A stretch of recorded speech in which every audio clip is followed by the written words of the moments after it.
سب سے بڑا فتنہ ہے وہ ہے مسیح الدجال کا فتنہ۔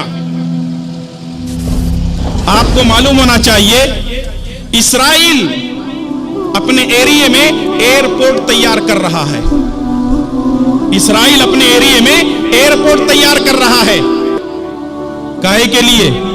ایک اسپیشل پلین بھی تیار کر رہا ہے، کس کے لیے؟ دجال کے لیے۔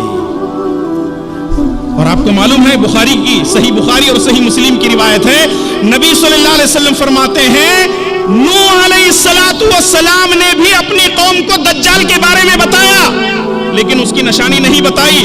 نبی صلی اللہ علیہ وسلم فرماتے ہیں میں تمہیں بتاتا ہوں اس کی نشانی کیا ہے، انہ اعور وان اللہ لیس باعور، وہ کانا ہوگا، ایک آنکھ اس کی ہوگی اور تم جس کو اپنا رب مانتے ہو وہ کانا نہیں ہے۔ دجال کے آنے کی تیاری یہودی کر رہے ہیں۔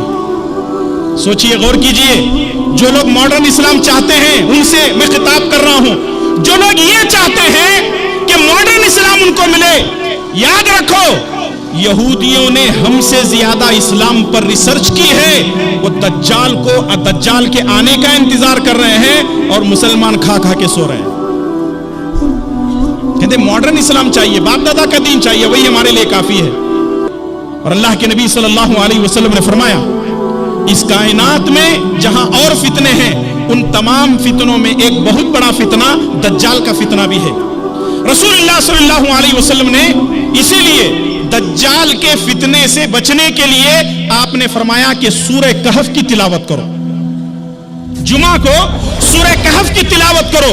اس کے دو فائدے ہیں، ایک اللہ تعالیٰ اس جمعہ سے لے کر اگلے جمعہ تک ایک نور عطا کرے گا، اور دوسرے اس جمعہ سے اگلے جمعہ تک اس کے درمیان اگر دجال آ بھی گیا تو سورہ کہف کی تلاوت کی وجہ سے اللہ تبارک و تعالیٰ ہماری حفاظت فرمائے گا۔ ہم پڑھنے کے لیے تیار نہیں ہیں، کیوں نہیں پڑھنے کے لیے تیار ہیں؟ وہ آگے وہ فتنہ بھی آپ کے سامنے آ رہا ہے انشاءاللہ تعالی۔ تو یہ دوسرا فتنہ ہے دجال کا فتنہ۔ اب آئیے اللہ کے پیارے نبی جناب محمد الرسول اللہ صلی اللہ علیہ وسلم دجال کے فتنے سے پناہ مانگا کرتے تھے۔ اللہ اکبر!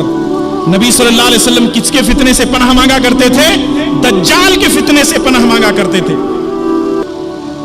جیسا کہ صحیح بخاری کی روایت ہے، عائشہ صدیقہ رضی اللہ تعالیٰ عنہ فرماتی ہیں نبی کریم صلی اللہ علیہ وسلم ہمیشہ نماز میں سلام پھیرنے سے پہلے یہ دعا پڑھا کرتے تھے، اللہم انی اعوذ بک من عذاب القبر وَأَعُوذُ بِكَ مِن فِتْنَةِ الْمَسِيحِ الدَّجَّالِ وَأَعُوذُ بِكَ مِن فِتْنَةِ الْمَحْيَا وَفِتْنَةِ الْمَمَاتِ اللَّهُمَّ إِنِّي أَعُوذُ بِكَ مِنَ الْمَأْثَمِ وَالْمَغْرَمِ۔